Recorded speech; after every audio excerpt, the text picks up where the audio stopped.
खुशी तब तक रहती है जब प्यार पास होता है। नमस्कार दोस्तों, आप लोग कैसे हैं? उम्मीद है कि आप लोग ठीक ही होंगे। तो दोस्तों, आप लोगों को बता दी कि ट्रेंडिंग स्टार खेसारी लाल यादव जी के वीडियो आया है आरा में। तो ट्रेंडिंग स्टार खेसारी लाल यादव जी के वीडियो है आरा में और ट्रेंडिंग स्टार खेसारी लाल यादव जी के विरोधी देखेगा तो विरोधी के पीछे वाला फट जाएगा। तो चलिए ट्रेंडिंग स्टार खेसारी लाल यादव जी के वीडियो आरा में के विस्तार से जानते हैं।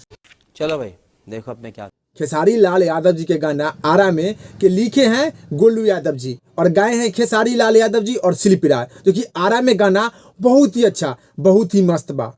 खेसारी लाल यादव जी के गाना आरा में सुनिएगा तो आप लोगों को बहुत ही ज़्यादा पसंद आएगा।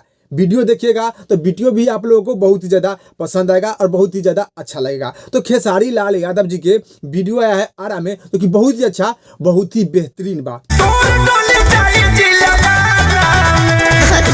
तो आप लोग भी जाइए सारेगामा हम भोजपुरी यूट्यूब चैनल पर और खेसारी लाल यादव जी के वीडियो आरा में के देखिए और देखने के बाद नीचे कमेंट बॉक्स में बताइएगा जरूर से आप लोगों को खेसारी लाल यादव जी के डांस देखने में कैसा लगा, खेसारी लाल यादव जी के वीडियो देखने में कैसा लगा, खेसारी लाल यादव जी के गाना सुनने में कैसा लगा। आप लोग सारेगामा हम भोजपुरी चैनल पर वीडियो देखिएगा और गाना सुनिएगा और सुनने के बाद नीचे कमेंट बॉक्स में बताइएगा।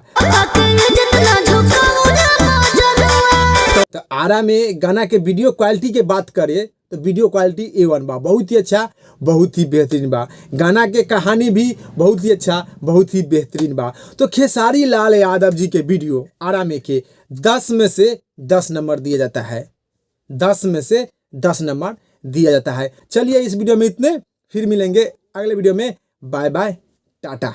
By bye, tata, goodbye, Gaya.